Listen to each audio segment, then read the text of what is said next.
Le jour de mon retour au pays. L'avion a explosé. Je venais d'enfiler mon parachute. Quand une femme fragile comme une poupée de porcelaine s'est précipitée vers moi. Elle a arraché mon parachute. J'ai rugi de colère, voulant m'expliquer avec elle. Mais elle s'est soudainement collée à moi. Ses lèvres douces ont pressé les miennes. Merde, ça faisait 7 ans que je sortais avec ma copine. Je n'avais même jamais goûté la marque de rouge à lèvres au coin de sa bouche. Mais cette femme avait l'air de vouloir me dévorer vivant. Putain. Où est-ce que tu mets les mains? Juste parce que tu es belle. Tu crois pouvoir tout te permettre? Alors que j'étais furieux et que je voulais la repousser. Plusieurs hommes grands et costauds se sont approchés. Elle n'est pas par ici. Sans parachute. Elle n'osera sûrement pas sauter imprudemment. D'autant qu'elle est grièvement blessée. Elle doit se cacher dans la foule, continuons à chercher. Je les ai vus partir d'un air menaçant. J'étais un peu paniqué. À ce moment-là, un autre groupe est arrivé. J'ai vu qu'ils tenaient une main dans leurs vêtements. Cette position, est-ce qu'ils auraient une arme? Une arme. Soudain, un regard féroce s'est posé sur moi. L'autre m'a regardé. Juste un couple sur le point de se séparer pour toujours. Ça ne représente aucune menace. Le dos de la femme était caché par le parachute. Ce qui dissimulait parfaitement son identité. Elle a dû se cacher ailleurs. Si on échoue cette fois, les chefs ne laisseront jamais tomber.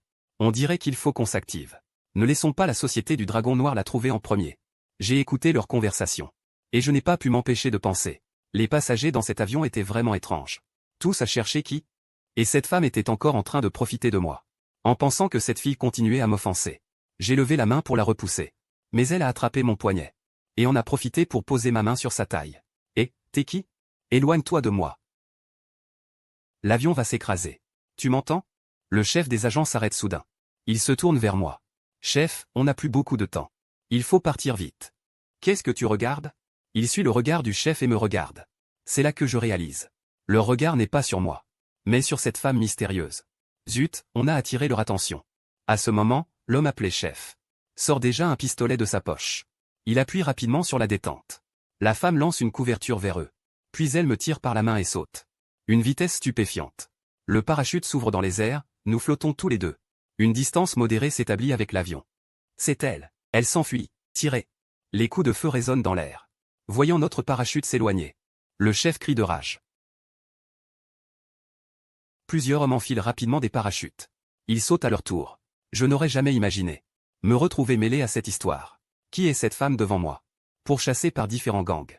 D'où vient-elle? Je m'apprête à l'interroger. Mais je vois ses paupières se fermer doucement. Ses mains qui tenaient ma taille se relâchent. Elle s'évanouit complètement. Et, ne t'endors pas, réveille-toi. Pris de peur, je la serre plus fort. As-tu perdu connaissance? Et, merde, les tirs ont abîmé le parachute. La femme est inconsciente. Je prie en mon fort intérieur. Ciel et terre. Va-t-on tomber ici? En bas, c'est l'immense océan. J'espère que le parachute tiendra encore un peu. Je ne veux pas perdre la vie. Je ne veux pas finir ici si vite. Mettre fin à ma vie de façon aussi absurde. Ce n'est pas ce que je veux. Mais le parachute descend à une vitesse vertigineuse. Je n'ai jamais, en plus de 20 ans de vie, je ne me suis jamais rendu compte que j'étais si malchanceux. Aujourd'hui, tout m'arrive. Sans que j'aie le temps de réfléchir trop. Plouf. Nous sommes tombés lourdement dans la mer. Une immense gerbe d'eau a jailli. Pris au dépourvu, j'ai avalé quelques gorgées et je suis remonté à la surface. Respirant difficilement, mal à l'aise. Heureusement, je sais nager. Sinon je serais mort aujourd'hui. Après m'être débattu un peu à la surface, j'ai enfin réussi à me calmer.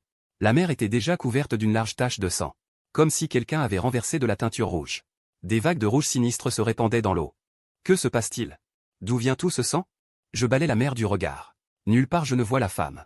Merde. Tout à l'heure, ce groupe a dit qu'elle était blessée. Serait-ce son sang? Cette femme n'est certainement pas ordinaire. Ce groupe pourrait arriver d'un moment à l'autre. Si je m'implique dans cette affaire, je vais sûrement attirer de gros ennuis. Mais si je ne la sauve pas, elle se noiera sûrement. Deux pensées se disputent dans mon esprit. Finalement, je ferme les yeux avec douleur et plonge dans la mer. Je repère rapidement sa direction dans l'eau salée. Je nage vers elle. Utilisant toutes mes forces, je traîne cette femme jusqu'à la rive. Je ne sais pas où nous sommes. À en juger par les filets de pêche accrochés à chaque maison, c'est un village de pêcheurs. Mon regard se pose vite sur une maison, la plus proche et la plus accessible. Je décide d'aller demander de l'aide à cette maison. Je reviens vite te sauver. Je dépose la femme par terre, peu importe si elle peut m'entendre. Je cours seul jusqu'à la porte et frappe. Excusez-moi, il y a quelqu'un? J'ai besoin d'aide. Bonjour, y a-t-il quelqu'un? Ouvrez, s'il vous plaît. Peu de temps après, la porte en bois grince et s'ouvre. Un visage bienveillant apparaît.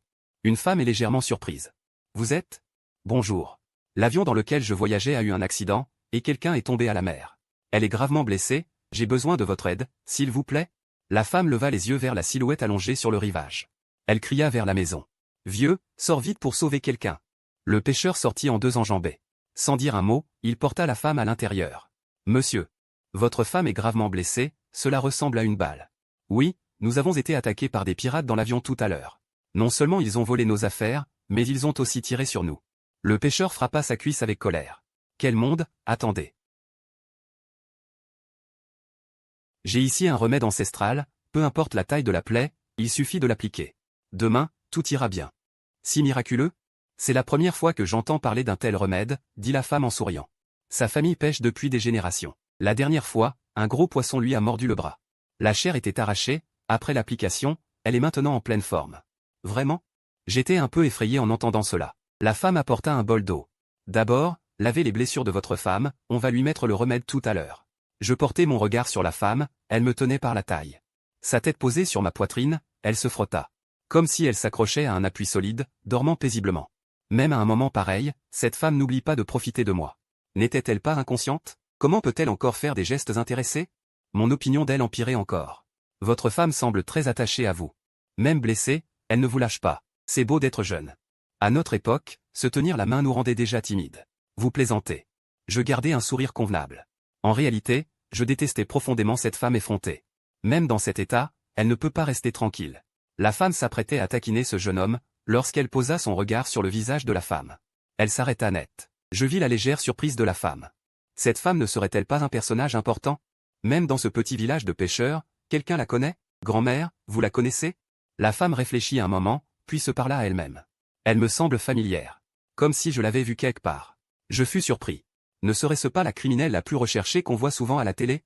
Ou une personne évadée d'un centre de détention? Vu la manière dont elle a été poursuivie tout à l'heure, elle s'est au moins attirée deux clans. Grand-mère, réfléchissez bien où vous l'avez vue. C'est une question de vie ou de mort pour moi. Si c'est une personne dangereuse, je contacterai les autorités compétentes immédiatement. Je ne cacherai rien. La femme secoua la tête. Je ne me souviens plus. À voir vos vêtements. C'est sans doute quelqu'un de la ville. Avec une telle beauté, ce doit être un couple de stars. Ne nous flattez pas, où avez-vous vu des stars aussi sauvages que nous? Jeune homme. Tu lui appliques cette poudre. Reviens, le dîner est prêt. Je vais demander à ma femme de t'appeler. Merci, je vous dérange vraiment. Ce n'est rien, ce n'est rien. Les voyant fermer la porte et sortir, je me tournai enfin vers la femme. Je lui donnai une pichenette sur le front. Elle émit un petit gémissement. Comme si je l'avais touché à un point sensible, ses sourcils fins se froncèrent légèrement. Je vis du sang noirâtre suinter de son corps. Et du sang continuer de couler en abondance de sa poitrine. Bien que réticent, je lui enlevai tout de même son haut, pour rien d'autre. C'était simplement pour éviter qu'elle ne meure ici et que cela ne fasse des histoires. Après avoir essuyé le haut de son corps, l'eau du bassin était déjà trouble. Je vidai l'eau. Je ressortis chercher une nouvelle bassine d'eau chaude. J'étais sur le point de lui nettoyer le bas du corps. Lorsque mes doigts atteignirent son pantalon, j'hésitai. Tant pis, je vais juste frotter rapidement, rien à craindre. Mais ce pantalon est si serré, comment le retirer? Je me creusai la tête un bon moment. Une voix froide s'éleva soudainement. Qu'est-ce que tu fais? J'ai sursauté. La femme attrapa brusquement mon col. Et me tira vers elle. Je me suis retrouvé involontairement appuyé sur sa blessure. Pardon, je t'ai fait mal en te heurtant? Ce n'était pas intentionnel. Je me suis levé précipitamment. Ne te méprends pas. Je voulais seulement t'essuyer le corps pour faciliter l'application du médicament. À voir son regard. Elle semblait avoir mal interprété, alors j'ai continué à m'expliquer. Pourquoi n'arrives-tu pas à défaire ton pantalon?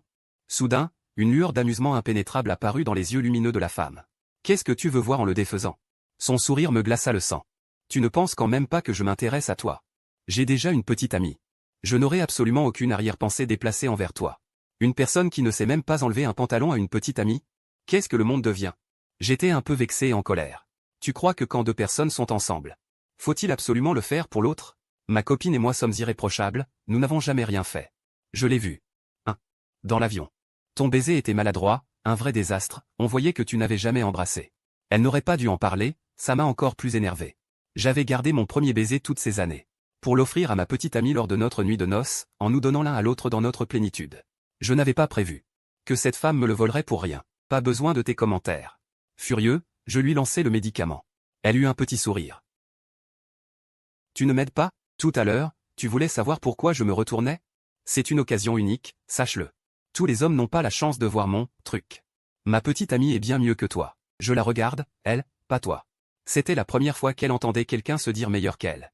En me voyant sauter de rage. Un léger sourire se dessina au coin de ses lèvres. D'un geste lent. Elle se rapprocha de moi, attrapa doucement ma manche. Elle voulait me taquiner, mais avant qu'elle puisse dire un mot. Je vis qu'elle perdait l'équilibre et allait tomber du lit. Je m'élançai pour la retenir, mais l'instant d'après. Ses lèvres douces se posèrent sur les miennes, sans aucun avertissement. Je restai figé, pétrifié quelques secondes, puis, furieux, je la repoussai. Qu'est-ce qui te prend, femme? On dirait une vraie dévergondée. La femme, tel un chaton chapardeur, dit d'un air satisfait. C'est toi qui es venu de ton propre gré. Si tu n'étais pas tombé sous le lit, serais-je venu de moi-même? Je n'ai vraiment jamais vu une femme aussi audacieuse. Les yeux de la femme s'illuminent d'un sourire. Comme si plus j'étais en colère, plus elle trouvait ça amusant. Si tu estimes avoir perdu, tu peux aussi m'embrasser en retour. Je serrai mes fines lèvres. Donne-moi ton téléphone. Pourquoi faire? Je regarde cette femme, devinant en secret son identité. J'ai le sentiment qu'elle n'est pas une bonne personne. Elle a l'air d'une fugitive. À ce moment, on frappa à la porte. Mon garçon. Le repas est prêt. Ta femme s'est réveillée? Je proteste intérieurement. Elle n'est pas ma femme. Mais en parole, je réponds poliment. Nous venons vous déranger, désolé. La femme le rappelle délibérément. Tu ne m'as pas encore mis la pommade. Comme si elle parlait à une tierce personne, je me suis retourné pour lui lancer un regard noir. Comme pour dire. Tu n'es pas handicapé, tu ne peux pas le faire toi-même? Jeune homme. Ça fait longtemps. Tu n'as pas encore soigné ta femme. Vas-y vite. Ce serait dommage que la plaie s'aggrave. N'oublie pas de désinfecter sa blessure avec de l'eau oxygénée. Puis verse la poudre de médicaments. Je vous laisse, je ne vous dérange plus. Quand tu auras fini, sors manger. Sur ces mots, il ferma la porte. Je lançai un regard mauvais à la femme. La femme sourit en hochant la tête, semblant satisfaite de ce résultat. J'enrageais, les dents serrées. Je versai la moitié de la bouteille d'eau oxygénée sur la plaie. Cela provoqua une légère brûlure. Mais la femme ne laissa échapper qu'un léger gémissement. Ah, cette femme a de l'endurance. Après avoir désinfecté sa blessure, je saupoudrai la poudre, puis enroulai délicatement le bandage blanc à quelques reprises. Cela fait. Nous sortîmes l'un après l'autre de la chambre, dans la salle à manger. Le pêcheur et sa femme étaient assis à table, affamés, attendant.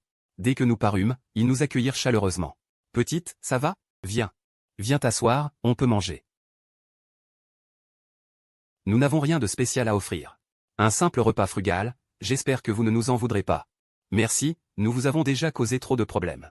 Je savais qu'elle manquait toujours de politesse, alors je pris sur moi de la remercier. Je m'assis, mais la femme resta debout sans bouger. Son regard fit le tour de la pièce, une petite maison aux tuiles de terre, quel était cet endroit? Dès qu'elle ouvrit la bouche, elle dégagea une aura qui dominait tout le monde. La femme du pêcheur n'osa pas manquer de respect. Elle présenta chaleureusement. Ici, c'est le village des pêcheurs. Situé à la frontière de la ville du Sud. La ville du Sud? J'avais déjà entendu ce nom, à environ 10 heures de route de la ville de l'Est. Donne-moi ton téléphone. Il n'y a pas de téléphone ici, il y a un téléphone au village. Demain, je demanderai à mon mari de t'y emmener, 2 heures suffisent. Il n'y a pas d'autre moyen de communication dans les environs, ici on pêche de génération en génération. On a rarement de contact avec l'extérieur. Je trouvais qu'elle était très impolie, je la tirai pour lui faire signe de s'asseoir. La femme ne résista pas et s'assit à côté de moi. Sur la table, il y avait un poisson, un bol de soupe de poisson, et plusieurs bols de riz. Tout est servi dans des ustensiles grossiers, même les bols et baguettes semblent ébréchés et abîmés. Mais c'est très propre, cela doit avoir été utilisé pendant une dizaine d'années. Soudain, la femme n'a plus d'appétit. Petite fille, pourquoi ne manges-tu pas? Allez, mange tant que c'est chaud. La femme âgée lui sert un morceau de poisson, s'apprêtant à le lui donner. Mais la femme l'arrête d'un mot. Non. La main de la vieille femme reste suspendue en l'air. Ne s'attendant pas à ce que sa gentillesse soit refusée, je m'empresse de sauver la situation. Elle veut dire qu'elle se servira elle-même, mangez d'abord, je vais lui servir. En disant cela, je prends délicatement le morceau de poisson des baguettes de la vieille dame et le mets dans son bol. Je prends ensuite un morceau de queue de poisson pour la femme, pour que tu fasses la difficile. Avec toutes ces arêtes, tu auras de quoi t'occuper. Soudain, j'éprouve une certaine satisfaction vengeresse. Comment la femme pourrait-elle ne pas deviner mes pensées? Cet homme est vraiment partial. Il se donne délibérément la queue du poisson, la plus pleine d'arêtes. Et il sert les meilleurs morceaux aux 2 personnes âgées. Voyant cela, non seulement elle ne se fâche pas, mais elle esquisse un sourire.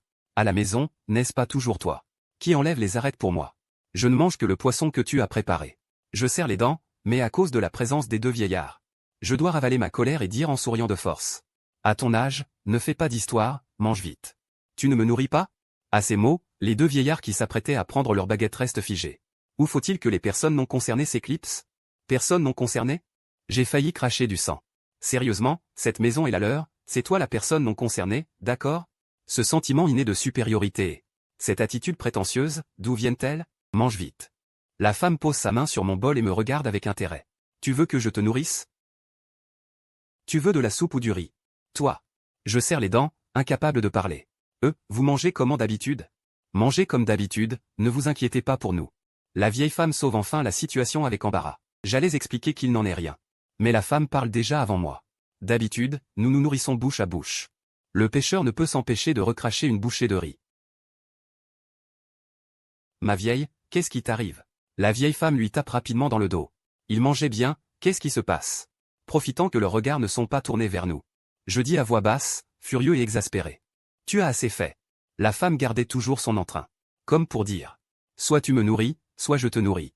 Je n'y tins plus et pris le bol de la femme. Je lui fourrai le poisson avec les arêtes dans la bouche, en serrant les dents. D'habitude, à la maison, tu adores les arêtes, ici pas besoin de te gêner. Ils ne te prendront pas pour une originale. Allez, mange plus. J'enfournai presque toute ma rancune dans sa bouche. Les deux vieilles personnes en eurent les yeux qui tombaient. De nos jours, il y a encore des gens qui aiment les arêtes. Ne vous inquiétez pas, grand-mère. Son système digestif est très bon. Même si elle avalait ce bol. Elle le digérerait. Je la nourris d'une autre bouchée par vengeance. La femme ne se fâcha pas, elle me regarda simplement en souriant. De l'extérieur. On aurait dit des amoureux de longue date, incroyablement proches. Alors que je croyais avoir gagné un round, la femme se pencha soudain. Et me passa le poisson de sa bouche à la mienne, mes yeux s'écarquillèrent. Quelques secondes pour réagir. La femme venait de me donner tout ce qu'elle mangeait. Et me forçait à l'avaler. J'eus soudain envie de vomir. Mais elle me bloqua les lèvres de force, m'obligeant à avaler la nourriture. Les deux à côté regardaient, stupéfaits. Cette façon de nourrir est si intime. Ils en apprenaient, étaient-ils trop déconnectés du monde? Les jeunes d'aujourd'hui sont si ouverts. Elle m'embrassait à m'en couper le souffle, j'avalais instinctivement. Ma première réaction fut de me préparer à avoir une arête coincée dans la gorge. Mais en avalant. Aucune arête ne racla mon gosier. Je regardais la femme, étonné. La femme prit une serviette rugueuse à côté. Et essuya les arêtes de sa bouche. Avec élégance. Je n'arrivais pas à croire comment elle avait fait. Enfin, elle daigna parler. Tu manges toi-même? Ou je te nourris? Je pris vite mes baguettes. Je me débrouille. Je ne la regardai plus. Et me mis à manger à grandes bouchées. La femme cessa de me tourmenter. Comme si de rien n'était, elle me servit un gros morceau de ventre de poisson. En plus, elle enlève les arêtes du poisson. Mange moins vite. Elle semblait surveiller comme un parent. J'avais envie de manger plus vite. Le plus vite possible pour fuir cette petite diablesse. Ce repas s'est achevé dans une torture extrême. La femme ouvrit la boîte. Elle en sortit des vêtements grossiers en coton qu'elle gardait précieusement depuis des années. Jeune homme. Vous ne vous êtes pas encore lavé. Ce sont les habits que mon mari et moi portions le jour de notre mariage.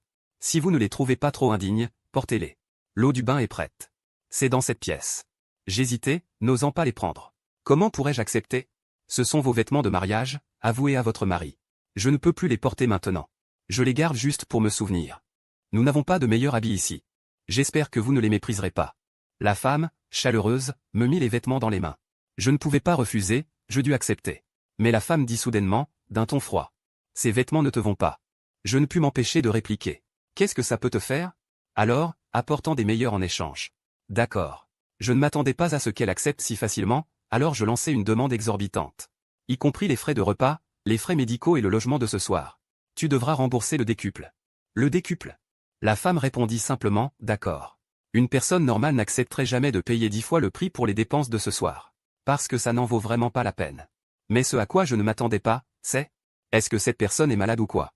Normalement, quelqu'un m'aurait ignoré en entendant 10 fois. Comment pourrait-il accepter si facilement? Maintenant, tu peux me donner ton téléphone? La femme me regarda dans les yeux, comme si elle avait déjà percé tous mes secrets. Je cachai ma poche de la main, la regardant avec incrédulité. Comment sais-tu que j'en ai un sur moi? Avant de sauter de l'avion. J'avais mis mon téléphone étanche dans ma poche et fermé la fermeture éclair. Pour éviter qu'il ne tombe. Rien n'échappe à mes yeux. En l'entendant dire cela, je cédai à contre-cœur. Je sortis le téléphone de ma poche. La femme composa un numéro qu'elle connaissait par cœur. Vérifie l'emplacement exact de ce téléphone et viens me chercher demain. Je vis qu'en parlant, elle avait une certaine allure de leader. Je ne pus m'empêcher d'être curieux quant à son identité. La femme mit fin à l'appel en quelques phrases. Elle créa un nouveau numéro dans ma liste de contacts. Enregistré sous le nom W. Voici mes coordonnées. Tu m'as sauvé la vie, quand tu auras besoin d'aide, n'hésite pas à venir me voir. Je lui arrachai le téléphone, sceptique. Elle-même était pourchassée. Aller la trouver, ça n'allait pas m'attirer des ennuis? T'inquiète, je ne viendrai pas te chercher. Je ne voulais pas perdre ma salive avec elle et m'apprêtais à aller me doucher. Pour cette dette de vie, tu peux demander n'importe quoi. Peu importe ce que c'est. J'accepterai. N'importe quoi. Je m'arrêtai. Je me retournai vers elle. Tu es sûr? La parole d'un souverain est sacrée. La voyant faire sa fière, je ne pus m'empêcher de la provoquer. Si je demande une villa et une voiture de luxe, tu accepterais tout? Qu'il en soit ainsi. Voiture de luxe et villa, je te les offre. Et si je t'offrais Fouquingouan en prime? Comme prévu, ce n'était que des paroles en l'air. Discuter avec elle, une pure perte de temps. Je dis sans ménagement, dégage. Ne me bloque pas, je vais me doucher. La femme du pêcheur rangeait la vaisselle. Soudain, elle se rappela quelque chose. Cette fille, n'est-ce pas celle qui passait à la télé il y a quelques jours? Fouquingouan, la présidente du groupe valant des milliards? Oui, oui, c'est sûr. C'est elle, je m'en souviens. Le pêcheur réparait son filet. Tu regardes trop la télé. Pourquoi une présidente viendrait dans un endroit comme le nôtre? La pêcheuse rétorqua. Elle prenait l'avion, ce n'était pas une personne ordinaire. Les présidents à la télé. Ne passent-ils pas leur temps à voler d'un bout à l'autre du monde? Le vieux ricana. Ma vieille bête. De nos jours, trop de gens peuvent prendre l'avion. C'est nous qui sommes restés trop longtemps sans sortir. Sans voir le monde extérieur. Leur voix parvint jusqu'à la fenêtre. En prenant ma douche. Je me suis rappelé qu'elle s'appelait Fouquingouan. Je murmure quelques mots. Pourquoi ça me semble familier? Je tends la main pour attraper le shampoing. Mais soudain, mes doigts effleurent une chose qui grouille, mon cœur se serre brusquement. Instinctivement, je lève les yeux et pousse un cri étouffé. Ma voix est tendue, contractée. Fouquingouan entendit le bruit et accourut aussitôt. Les deux aînés n'ont pas encore réalisé qu'elle a déjà poussé la porte de la salle de bain. Et qu'elle est entrée. La baignoire en bois est inclinée sur le côté. Je me tiens dans un coin, à moitié habillé. Plutôt désemparé. Fouquingouan s'approcha. Elle pose doucement un vêtement sur mes épaules. D'une voix calme mais pleine de sollicitude. Qu'est-ce qu'il y a? Fouquingouan balaie la salle de bain d'un regard tranquille, il n'y a personne d'autre. Mon corps est tendu comme une corde, mes mains agrippent fermement ses épaules. Mes jointures sont crispées, ma voix est très basse, avec une panique à peine contenue. Il y a quelque chose. Elle demande d'une voix douce. Que as-tu vu? Mon corps se raidit, je recule légèrement, les épaules tendues et tremblantes. Mon regard reste fixé sur le coin du mur, ma voix est grave et rauque. Un cafard qui vole. Fouquingouan reste un instant interdite. Puis elle rit doucement, avec résignation et indulgence. Tu as peur des cafards? Pars d'ici. Ma voix est précipitée, presque un ordre. Rien que d'y penser, l'avoir touché tout à l'heure, un frisson me parcourt le dos. Tous mes poils se dressent, le cafard est la seule phobie que j'ai depuis l'enfance. L'instant d'après, le cafard s'envole soudain du coin du mur et atterrit sur la fenêtre. Je sursaute violemment, le visage blêmi, je recule instinctivement. Va-t'en. Paniqué, ma main qui tient l'épaule de la femme serre plus fort. Fouquingouan laisse échapper un gémissement, sa blessure à la poitrine semble être tirée. Ne bouge pas. Sa voix reste pourtant douce. Plus on panique, plus on l'attire. Je me fige immédiatement, la sueur perle à mon front, ma voix se tend. Emmène-moi loin d'ici. Fouquingouan jette un coup d'œil à la salle de bain sombre et sale, fronçant légèrement les sourcils. Dehors, le vieil homme demande avec inquiétude. Tout va bien, jeune homme? Sa voix est douce, elle se tient devant la porte, empêchant le vieil homme d'entrer. Ce n'est rien, juste une petite frayeur. Puis elle a pris mon bras et nous sommes rapidement sortis de la salle de bain pour retourner dans la chambre. Elle m'a aidé à m'asseoir au bord du lit. À ce point effrayé. Sa voix était teintée d'un léger sourire. Je ne savais ni rester debout ni m'asseoir. Mon corps était encore légèrement tendu et tremblant. Mon esprit était rempli par ce cafard volant de tout à l'heure. J'avais les mains posées sur les côtés. Le dos tendu, je m'efforçais de me calmer. Fouquingouan me regardait, ainsi tendu et faisant semblant d'être fort. Son regard s'assombrit légèrement. Elle s'est soudainement dit. Qu'un homme qui, bien qu'effrayé, s'obstine à ne pas montrer sa faiblesse. Lui faisait battre le cœur d'une manière particulière. Ce soir, dors dans le lit. La femme sentait que si elle ne partait pas tout de suite, elle pourrait faire quelque chose d'imprévisible. Elle s'apprêtait à partir quand elle m'a entendu dire. Attends. Effrayé, je fixais l'insecte rampant lentement sur le mur. Je n'osais pas le quitter des yeux. Cette pièce avait vraiment de tout. Des araignées, des insectes, des bestioles volantes partout. Tu n'aurais quand même pas peur des insectes? Es-tu un homme? Je secouai la tête, voulant dire que quand j'étais petit, je n'avais peur de rien. Je n'avais peur de rien, mais depuis que j'ai été terrifié par un cafard volant, j'ai une peur viscérale de tous les insectes. Remets d'abord tes vêtements. En entendant la remarque de la femme, je me regardais, ne comprenant pas. En me regardant, je découvris que je ne portais qu'une serviette. Moi qui étais déjà effondré. J'étais encore plus anéanti maintenant. En un tournement, j'enfilai mes vêtements. J'aurais presque eu envie de me suicider. Dors. La femme ne se moqua pas de moi. Après avoir soufflé la lampe à huile, elle s'allongea à côté de moi. Je réalisai.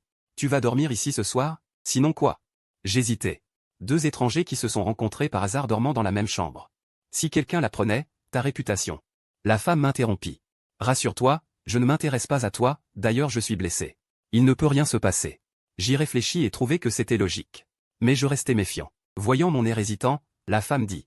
S'il y a un cafard, je peux t'aider. Je ne suis pas comme toi. Toi qui as tellement peur des insectes. J'aimais cette remarque. Après une journée harassante, j'étais fatigué. Peu à peu, j'ai baissé ma garde et me suis endormi. Le lendemain matin, le vent hurlant faisait craquer les fenêtres en papier. Je ne sais pas si c'est à cause du vent trop fort ou de la vétusté de cette vieille maison. Plusieurs tuiles du toit furent soulevées. Elles tombèrent bruyamment sur le sol. Alors que l'avion de luxe s'approchait de plus en plus. De plus en plus de tuiles tombèrent, jusqu'à ce que, sans s'en rendre compte, presque la moitié du toit fut arrachée. Les objets à l'intérieur, privés de protection, furent tous renversés par le vent. Même les fenêtres se brisèrent. Les 2 vieillards qui arrangeaient les filets de pêche dans la cour furent terrifiés. Ils se précipitèrent pour se cacher dans un coin. Voyant cet avion majestueux tenter à plusieurs reprises d'atterrir. Mais l'espace étant trop petit, il tourna en cercle dans le ciel.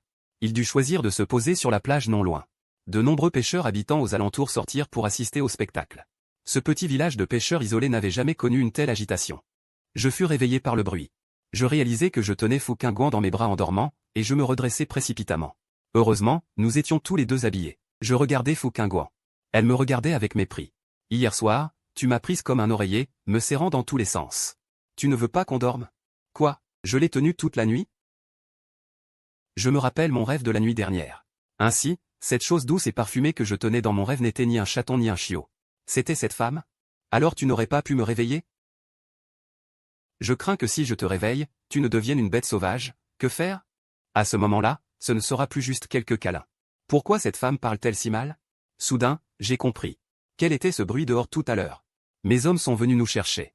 Fouquingouan se leva paresseusement. Allons-y. Maintenant? Mais je ne me suis pas encore brossé les dents ni lavé le visage. La femme dit avec ironie. Je t'emmène ailleurs, ou? Tu préfères aller te laver dans cette chambre avec des cafards? En entendant le mot cafard, j'ai immédiatement secoué la tête comme un hochet. Bien que je ne veuille pas partir avec elle. Je n'avais pas d'autre choix. Je sortis de la vieille maison avec elle. Dehors, de nombreux pêcheurs s'étaient rassemblés pour regarder. Non loin de là, un avion privé majestueux était stationné. Sur le fuselage était gravé un logo privé, qui paraissait luxueux et de haut standing. J'ai grandi dans le confort, quel avion de luxe n'ai-je pas pris? Mais cet avion, d'une valeur d'1 milliard de dollars. Considéré comme le plus luxueux des avions au moment de sa création. Il fit grand bruit parmi les riches, dit-on. Il comprenait un salon, un espace de travail, une zone de loisirs, un espace détente. Une chambre à coucher, et toute une série d'espaces essentiels. Une femme descendit de l'avion. En voyant son allure, je me dis, n'est-ce pas la légendaire héritière? Je n'imaginais pas que cette héritière viendrait vers moi. Avec un sourire discret. Je pensais, mon Dieu. Est-ce une admiratrice? Même si je suis séduisant. Comment cette admiratrice sait-elle que j'ai besoin d'être dans ce petit village de pêcheurs? Mais si ce n'est pas une admiratrice, pourquoi n'arrêtait-elle pas de regarder dans ma direction? La femme s'approchait pas à pas. Si elle me déclare sa flamme, quel prétexte vais-je inventer pour la refuser? J'ai déjà une petite amie, je ne veux plus d'autres femmes. Alors que j'étais en pleine confusion, la femme passa à côté de moi. Et se dirigea droit vers Fouquingouan. Mademoiselle. Je suis enfin là, je mérite la mort. Je ne m'attendais pas à ce que ces 2 groupes aux stagiaires à bord de l'avion. Quoi? Mademoiselle? Je regardais la femme. Quelle est vraiment son identité? On dirait qu'elle est de haut rang. Tout a-t-il été vérifié? Fouquingouan ne la blâma pas, mais demanda d'un ton léger. Outre le gang du Dragon Noir et l'organisation polaire, il y a un groupe d'origine inconnue. Avant que le gang du Dragon Noir et l'organisation polaire n'agissent. Ils avaient déjà fait exploser une aile, avec une agressivité féroce. Vise-t-il quelqu'un? La personne hésita un instant, puis dit. Leur cible est un homme. Mais les passagers ont subi de lourdes pertes, nous n'avons pas encore trouvé de piste. Après son rapport, la femme jeta un coup d'œil furtif vers moi. Qui est cet homme? Il peut se tenir si près de mademoiselle? Pourtant, mademoiselle évite les hommes depuis des années. Elle déteste tout contact rapproché avec eux, et pourtant elle ne semble pas le repousser. Fouquingouan assombrit son regard, comme si elle réfléchissait. Au bout d'un moment, elle ordonna. Fais venir quelqu'un pour rénover cette maison. Tu as arraché le toit de cette demeure en atterrissant. La femme baissa la tête, coupable, et dit plein de remords. Je reconnais mon erreur. Fouquingouan demanda à la dame âgée à côté. Savez-vous cultiver des légumes? La dame était trop stupéfaite pour répondre. À en juger par l'échange entre la servante et sa maîtresse, cette femme n'est vraiment pas ordinaire. La femme à côté, voyant qu'elle ne répondait pas, fronça légèrement les sourcils. Notre demoiselle te parle. La femme répondit précipitamment. Oui. Donne-lui aussi un potager. Fouquingouan donna ses ordres puis tourna la tête vers moi. Je ne m'attendais pas à ce qu'elle prenne au sérieux la plaisanterie de la nuit dernière. Pendant un instant, Je ne sus comment répondre. Pour le logement, je leur rembourserai une maison toute neuve. Quant aux frais médicaux dont tu parles, Xiao Xiao, fais-leur un chèque d'1 million. Xiao Xiao, entendant l'ordre de sa demoiselle, s'apprêtait à écrire quand soudain une pensée lui vint. Mademoiselle, y a-t-il une banque dans les environs qui accepte l'encaissement des chèques? Il n'y en a pas. Si ce couple reçoit ce chèque dans un rayon de 1000 lieues, sans parler de pouvoir l'encaisser, même s'il le faisait, rapporter l'argent serait très compliqué. Alors en liquide, décida fermement Fouquinguan. Xiao Xiao prit une valise d'argent liquide de l'avion et la présenta à la femme. C'est un geste de notre demoiselle, veuillez l'accepter. La femme resta figée. Les mains tremblantes, elle ouvrit la valise. À l'intérieur se trouvaient des liasses bien rangées de billets chinois, une quantité si énorme que la femme s'évanouit sur le coup. Ma vieille. Le pêcheur la retint précipitamment, jeta un coup d'œil dans la valise et s'évanouit à son tour. Tant de RMB. Ils n'en avaient jamais vu de leur vie. Suis-moi. Fouquinguan marcha devant. Je me dépêchai de la suivre. À bord de l'avion, la cabine de style européen contenait 8 canapés et des systèmes audiovisuels visibles partout. Je savais que c'était le meilleur modèle parmi tous les avions de luxe. Emmène-le se laver. Après avoir donné cet ordre, Fouquinguan entra dans la salle de bain de sa chambre, me laissant l'autre grande salle de bain. Xiao Xiao fit un geste d'invitation. Monsieur, veuillez me suivre. Je la suivis, voulant demander qui était Fouquinguan. Mais après réflexion, je jugeai cela inutile, car nous nous séparerions dès l'atterrissage. Et il n'y aurait probablement plus d'occasion de se revoir. Voici les articles de toilette, et là les vêtements de rechange. La salle de bain est par là, avec tout le nécessaire pour la douche. Xiao Xiao présentait les lieux poliment. Je m'émerveille secrètement en moi-même. Je regarde les vêtements à côté. Ceux-ci sont aussi pour moi? Oui, monsieur. Mon ton est un peu moqueur. En plus des vêtements, il y a des sous-vêtements et des slips pour hommes. Rien que d'y penser, c'est dégoûtant. Xiao Xiao, croyant que j'ai mal compris, se hâte d'expliquer. Non, pas du tout. C'est ce que mademoiselle a ordonné par texto hier soir, cela devrait être à vos mesures. Le bout de mes oreilles rougit instantanément. Quand a-t-elle envoyé ce texto? Comment se fait-il que je n'en sache rien? À 11 h hier soir. Grâce au rappel de Xiao Xiao, je me souviens. J'étais déjà couché depuis un moment à ce moment-là. Est-ce qu'elle a profité de mon sommeil pour utiliser mon téléphone en cachette et envoyer un texto? Bon sang. Elle n'aurait pas aussi fouillé dans mon téléphone? À cette pensée, la honte et la colère envahissent mon cœur. Je ferme la porte de la salle de bain avec un bang. Monsieur, si vous avez besoin de quoi que ce soit, vous pouvez appuyer sur le système d'appel mural, je suis à votre disposition à tout moment. Ayant dit cela, Xiao Xiao se retire avec respect. Tout en me lavant, je maudis intérieurement. Elle a osé utiliser mon téléphone en cachette, quel mépris. Je l'ai insulté des milliers de fois dans ma tête. Sans même me calmer, je sors de la douche. Fouquinguan est déjà à table en train de manger. Je remarque qu'elle s'est aussi lavée. Après avoir changé de robe propre, elle dégage une odeur agréable. Fouquinguan est complètement transformé. Son geste en coupant le steak semble très élégant, elle n'est certainement pas une simple riche. À peine assis, je l'entends dire « Hier soir, tu m'as sauvé la vie. Par reconnaissance, je te donnerai une récompense de 10 millions. » Je m'arrête dans mon geste. Pourquoi ces mots sonnent-ils si durs à mes oreilles? En entendant cela, Xiao Xiao émet immédiatement un chèque de 10 millions. Elle me le tend respectueusement. Monsieur, veuillez accepter la gratitude de mademoiselle. Je refuse froidement. Non, merci. Ce qui s'est passé hier soir n'était qu'un geste banal. Considérez-le comme un paiement pour avoir partagé le lit. Dès que Fouquinguan dit cela, Xiao Xiao reste figé. Cet homme a donc passé la nuit avec mademoiselle? Quelle nouvelle fracassante. Il faut savoir que la jeune demoiselle de la maison évite les hommes depuis des années, sans parler d'un garde du corps. Même son assistante est une femme. D'habitude, quand le vieux maître voulait lui arranger, elle refusait d'un ton glacial. Vouloir que mademoiselle est un amoureux. C'est plus difficile que de monter au ciel. Quel vent a soufflé hier? Ou bien cet homme a-t-il un sortilège pour que mademoiselle se rende aussi docilement? J'ai lancé le chèque à Fouquinguan. Je devrais plutôt dire que c'est ton salaire pour tes services.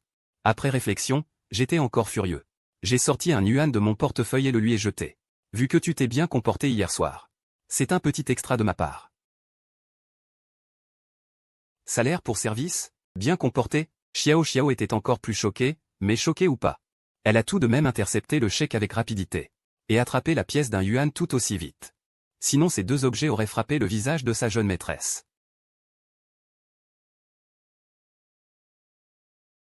Fouquinguan me regarda d'un air ambigu, je me raclai la gorge et dis d'une voix grave. J'espère que tu ne parleras pas de ce qui s'est passé hier soir à la légère. Après tout, on n'a rien fait, je ne sais pas. Combien d'hommes tu as dans ta vie, mais moi, j'ai déjà une petite amie. Je te prie de penser un peu à moi, mademoiselle Fou. À côté, Xiao Xiao n'en était plus à un choc près. Comment se fait-il que mademoiselle aime un homme qui a une petite amie? Mademoiselle est la fille héritière numéro 1 du classement Forbes. Depuis 6 ans, en matière de talent et de beauté. Qu'est-ce qui ne suffirait pas à impressionner? Mais cet homme ne tient absolument pas compte de mademoiselle. Xiao Xiao soupira en son fort intérieur. Monsieur, votre discernement laisse vraiment à désirer. Même si vous ne connaissez pas le statut de mademoiselle. Rien qu'à voir le luxe de cet avion. Mademoiselle est bien meilleure que votre petite amie, non? Au lieu de t'accrocher à sa chance, tu viens lui donner des coups de pied dans les jambes, pourquoi donc? Tu es vraiment fidèle à ta petite amie. Le ton de Fu Qingguan était impénétrable, mais Xiao Xiao comprenait. Sa demoiselle était vexée. Bon, ça devient de plus en plus intéressant. Mais mademoiselle, ne sois pas jalouse. D'habitude, ce que tu veux, tu l'obtiens sans effort. Même s'il a une petite amie, même s'il est marié. Tu peux bien le lui prendre, non? Je ricanai froidement. Mademoiselle Fu me flatte, c'est juste que je ne suis pas aussi volage que vous. Volage? Cet homme ose traiter ma demoiselle de volage? Xiao Xiao faillit s'étouffer. Mais Fu Qingguan ne se fâcha pas du tout. Mange, après manger tu auras la force de te disputer avec moi.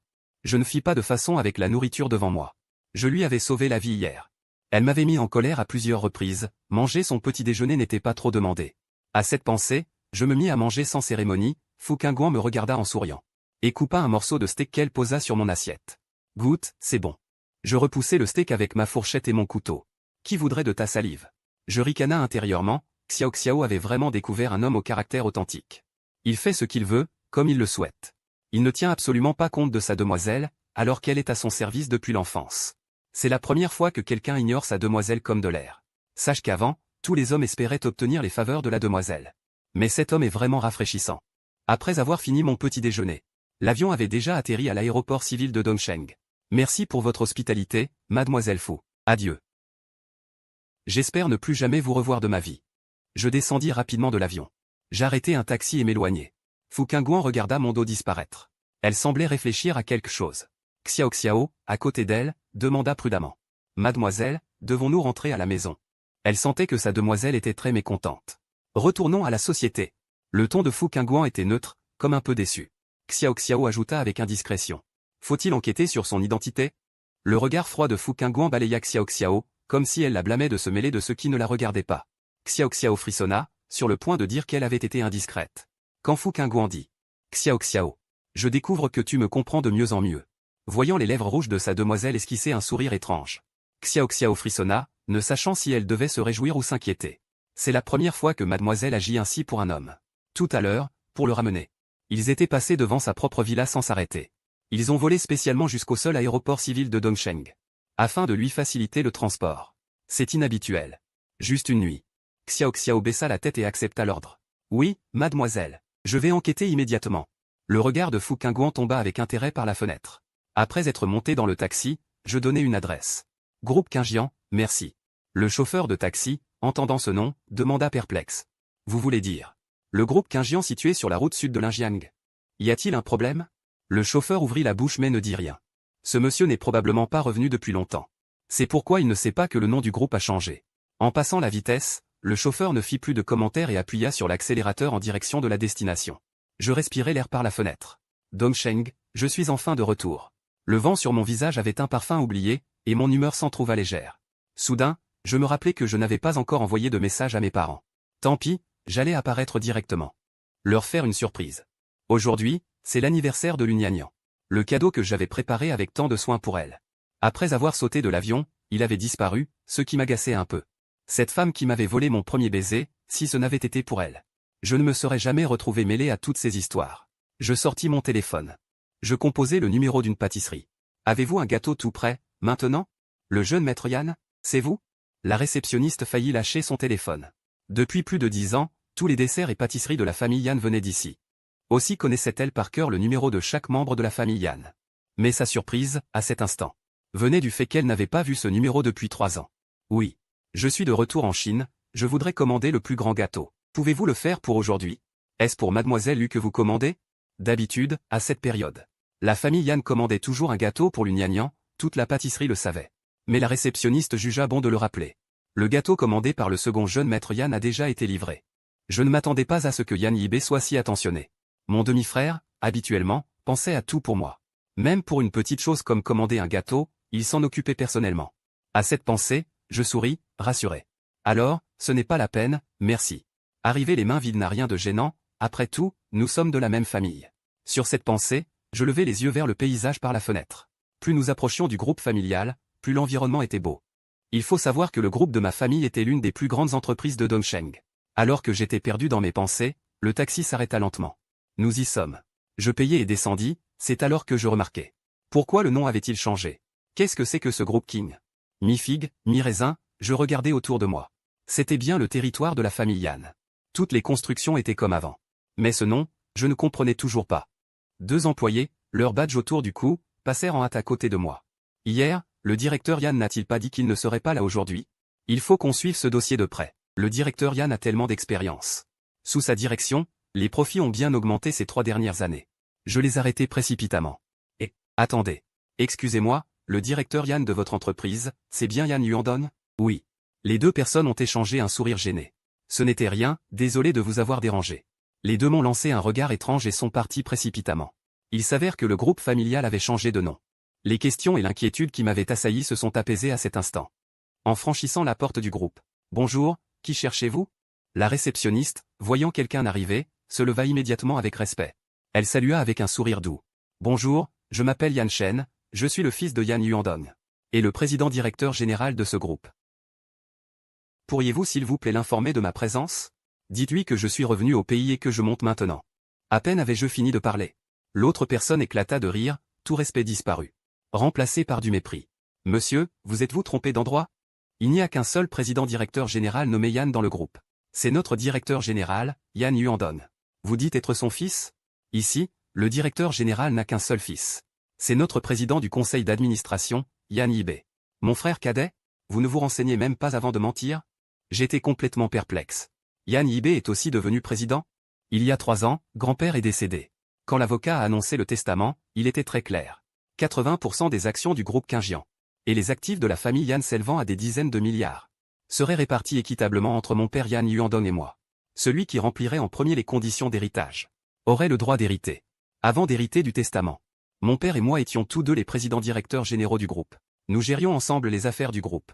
Le testament ne mentionnait pas du tout Yan Yibei. Yan Yibei n'avait rien à y voir. Je demandais en souriant. S'il y avait une erreur quelque part. Je disais la vérité.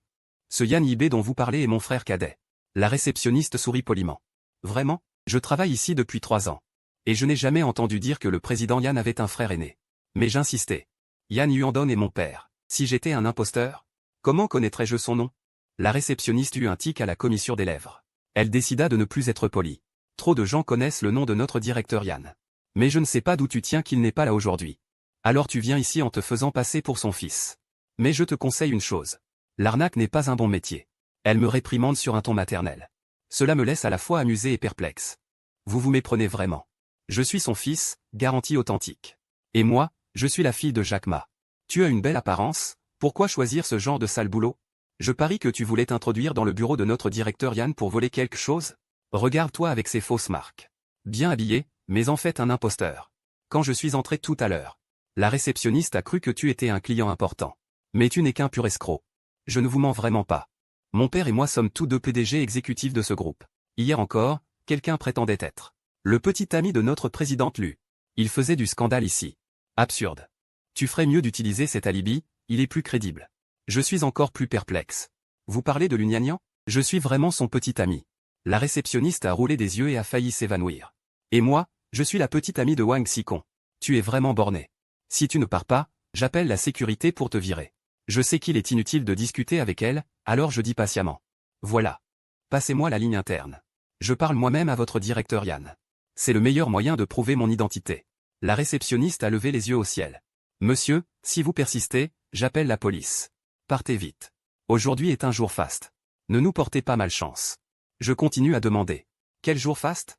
Tu ne sais pas, hein? Aujourd'hui, c'est l'anniversaire de notre future jeune maîtresse. La présidente Lu. Tous les cadres sont allés au jardin suspendu pour fêter ça. Toi, idiot, tu es ici à te faire passer pour le fils de notre directeur Yan. Au lieu d'arnaquer. Tu ferais mieux d'aller là-bas pour voir. À quoi ressemble le vrai fils Yan? Je savais que continuer à discuter avec elle ne ferait que perdre du temps. J'ai arrêté un taxi et suis monté à bord. J'étais à la fois agacé et amusé dans mon fort intérieur. Fallait-il dire que cette réceptionniste cherchait délibérément à m'embêter? Ou plutôt qu'elle était consciencieuse?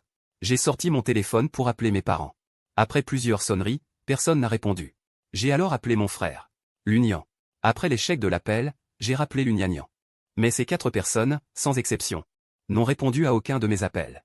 Je me suis tourné vers le chauffeur et lui ai demandé. Patron, j'aurais une question à vous poser. Ce groupe Kinjian, comment se fait-il qu'il soit devenu le groupe Kinshi? Je ne sais pas, moi. Depuis que je suis ici, depuis 2 ans, ça a toujours été le groupe Kinshi. Je n'ai jamais entendu parler du groupe Kinjian. J'ai hoché la tête. Et n'ai pas insisté. Arrivé au premier hôtel de la cité de l'Est, je me suis rendu au jardin suspendu tout en haut. Comme je n'avais pas d'invitation, 2 agents de sécurité refusaient catégoriquement de me laisser entrer. J'avais beau essayer de m'expliquer. Ils restaient inflexibles. Sans la moindre indulgence. Allez, allez, ne traîne pas ici. Je suis vraiment le fils de Yan Yuandong. Si tu ne pars pas, on va en venir aux mains. Ah, ce n'est pas Shen? Un sourire familier est soudain apparu devant moi. J'ai levé les yeux. Frère Hao? 3 ans sans le voir, il était devenu encore plus beau. En le voyant, les 2 agents de sécurité se sont empressés de le saluer. Bonjour, jeune maître Shi. Xiao ne leur prêta visiblement aucune attention et se tourna vers moi. Quand es-tu rentré? Pourquoi ma sœur Volage ne m'en a-t-elle pas parlé? Il y a 2 jours, quand le vieux a insisté pour qu'elle se marie. Elle s'est servie de toi comme paravent, demandant au vieux de te prendre en modèle pour lui en sculpter un. Ce qui nous a bien fait rire. Frère Hao, arrête de te moquer de moi. Depuis tout petit, tu n'as fait que rire de mes malheurs. Comment peux-tu appeler ça des moqueries? Pour que ma sœur Volage jette son dévolu sur toi et te courtise pendant 3 ans. Tu as battu son record de poursuite le plus long. C'est toi le plus difficile à gérer. Xiao sourit et me tapota l'épaule. Frère Hao, arrête de plaisanter. Tu arrives à point nommé, il ne croit pas à mon identité. S'il te plaît, témoigne pour moi. Xiao tapota légèrement son menton du doigt. Qu'est-ce que j'y gagne? Considère que je te dois une faveur. Je te la rendrai plus tard. Tant que c'est en mon pouvoir. Frère Hao, n'hésite pas à demander. Vous avez bien vu? Si vous êtes sages, dégagez tous. Les 2 agents de sécurité ne savaient pas que l'homme devant eux était vraiment le fils aîné de la famille Yan. Ils nous laissèrent passer à la hâte et remercièrent Xiao. J'allais partir quand j'entendis Xiao dire. Mais à Shen, tu arrives vraiment au mauvais moment aujourd'hui. Frère Hao, je ne comprends pas ce que tu veux dire. D'après ce que je sais, il va y avoir un bon spectacle tout à l'heure. Moi, j'adore me mêler des affaires, mais un spectacle de niveau insuffisant. Je ne viendrai jamais en personne. J'écoutais, perplexe, quand soudain les lumières s'éteignirent brusquement. Un seul projecteur resta allumé, braqué sur la scène. Yan Yuandong se tenait sur scène, souriant joyeusement. J'ai une bonne nouvelle à annoncer concernant le mariage de mon fils. Toute l'assemblée se tut en retenant son souffle. Fusion de groupe? Depuis quand? J'étais perplexe et en même temps curieux. Papa va annoncer mon mariage avec l'Uniagnan?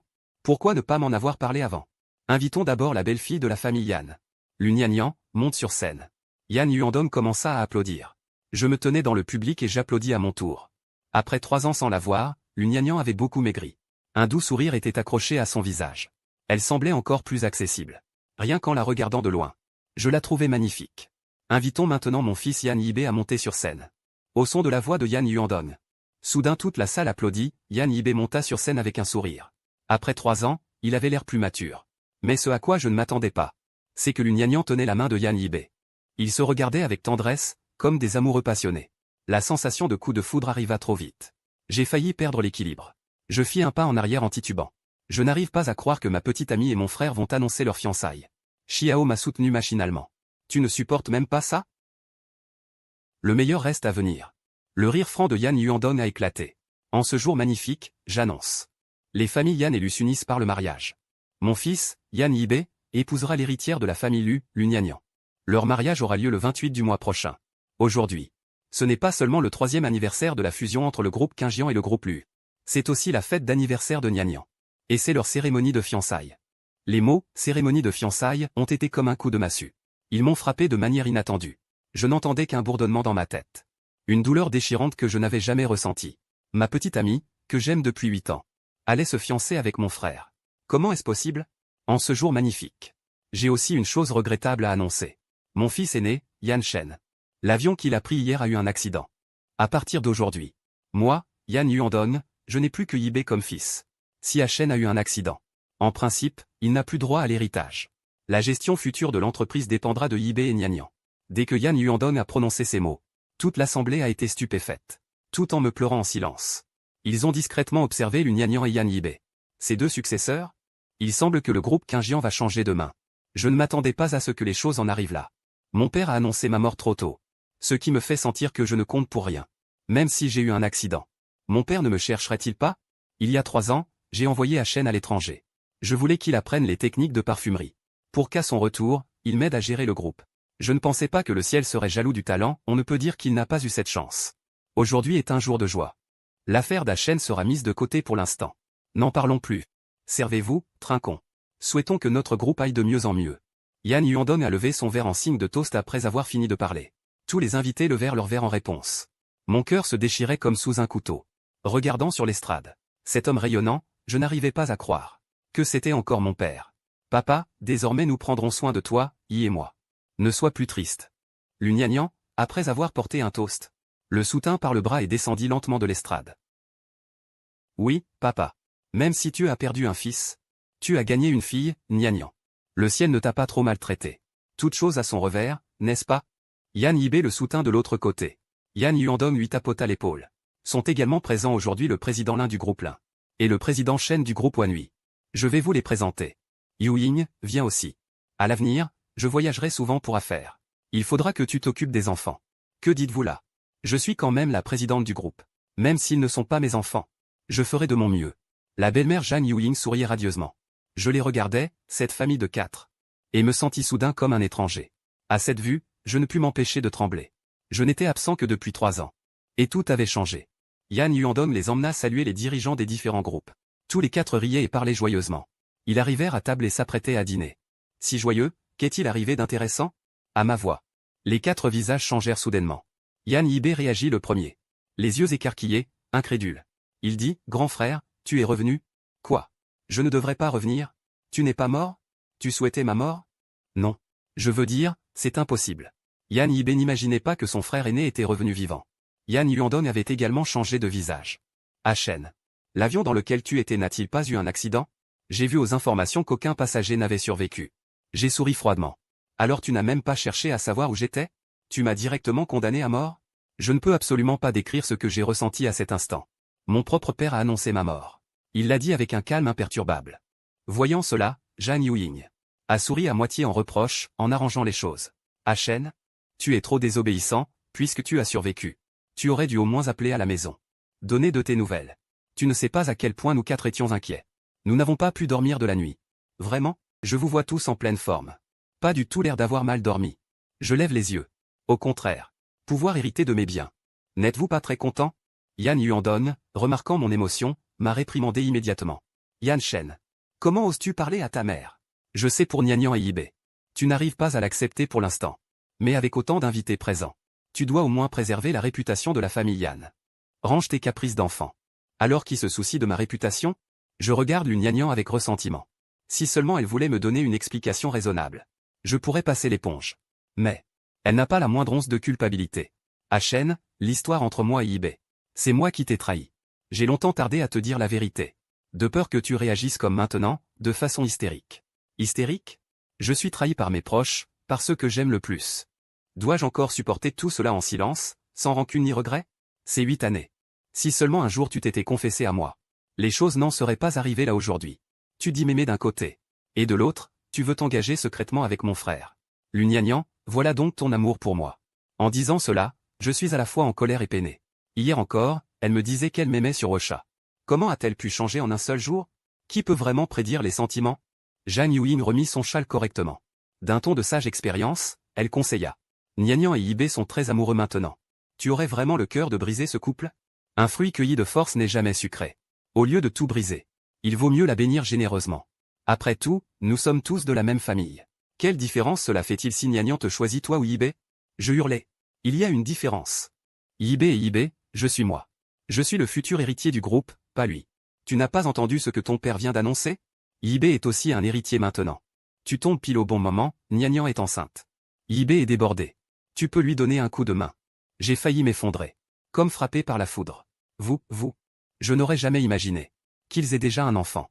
Mon frère, dans quelques mois. Mon bébé va naître. Tu vas bientôt devenir oncle. Tu es content? Après ces mots, un éclat de défi provocateur traversa le regard de Yan Yibé. Une provocation si évidente. Comment aurais-je pu ne pas l'avoir? Mon frère, tu as étudié à l'étranger depuis ton enfance, tu es très cultivé. Pourquoi ne pas donner un prénom à notre enfant? Yan Yibé savait très bien que je souffrais. Pourtant il remuait délibérément le couteau dans la plaie. C'est une bonne idée. Approuva Yan Yuandong. Aken. Si tu te sens mal à l'aise. Que l'enfant t'appelle parrain. Et tu pourras aussi choisir son prénom, d'accord? Je ris froidement. Était-ce une aumône? Si tout cela n'était pas arrivé, je n'aurais jamais su que ma propre famille pouvait être aussi éhontée. Alors appelons-le Yan Jianli. Je dis avec un sourire froid. Et si cet enfant, une fois grand, s'éloignait peu à peu de vous? Zhang Yuling dit avec colère. Yan Shen. Ces années, les bonnes manières que je t'ai apprises n'ont donc servi à rien? Madame, apprenez plutôt à vous comporter vous-même. Je pris un verre de vin.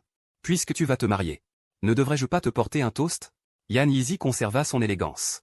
Je suis ravi que tu sois revenu vivant. Le mariage de Nian Nian et moi a besoin de ta bénédiction. Je répondis en souriant. Alors je te souhaite d'être stérile mais d'avoir une ribambelle d'enfant. Sur ces mots, je lui jetai violemment le vin au visage. Nian Nian sursauta. Frère Achen, tu vas trop loin. Quoi qu'il en soit, c'est aussi ton frère cadet. Comment as-tu osé faire ça? Tu n'as aucune éducation.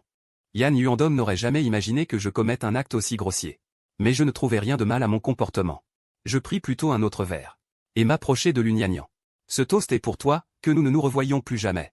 Ayant dit cela, je projetai le verre en avant. Zhang Yuling voulut l'arrêter, mais il était déjà trop tard. Le liquide écarlate ruina le maquillage de Nian Nian. Je voyais mon père et ma petite amie tenir tellement à une autre personne. Mon cœur en fut profondément meurtri. Sont-ce encore les membres de ma famille que je connaissais? Je fracassai violemment le verre vide par terre, fixant Yan Yuandong d'un regard haineux. Je dis, en détachant chaque mot. Ce verre, comme les liens familiaux entre nous, ne reviendra jamais. À partir d'aujourd'hui, nous rompons tout lien. Tu suis ta grande route, moi mon étroit pont. Tel un loup solitaire blessé, je disparus de la vue de tous. Dehors, sans que l'on sache quand, une pluie torrentielle se mit à tomber. Je m'avançai tristement sous la pluie, acceptant ce baptême glacial du monde. Il est temps de se réveiller après 8 ans de sottise, il est temps d'ouvrir les yeux. La pluie froide et humide mouille impitoyablement mon cœur. Je ris d'un rire amer et désespéré. Je trouve que mon existence est une farce. Je ris, puis je pleure. L'averse trempe mon corps. Je souffre au point de ne plus pouvoir me contrôler. De nombreuses voitures klaxonnent furieusement contre moi. T'es malade ou quoi? Si tu veux crever, va ailleurs, ne salis pas ma bagnole. Dégage, dégage vite. T'es sourd? T'entends pas le klaxon? J'éclate de rire. Je suis comme un fou. Plus on m'insulte violemment, plus je ris de bon cœur. Soudain, à l'intersection, une voiture noire passe. Elle fonce vers moi, je reconnais ce modèle. Cette version, cette couleur, n'est-ce pas celle de Nian Nian? Je reste figé sur place. Nian Nian vient me chercher. A-t-elle reconnu son erreur? Pour venir implorer mon pardon? Je ne sais pas si je dois lui pardonner. Ces 8 années d'amour sont comme une broderie à l'aiguille. Point par point. Elle s'est cousue à ma jeunesse. Retirer la partie qui lui appartient de mes souvenirs.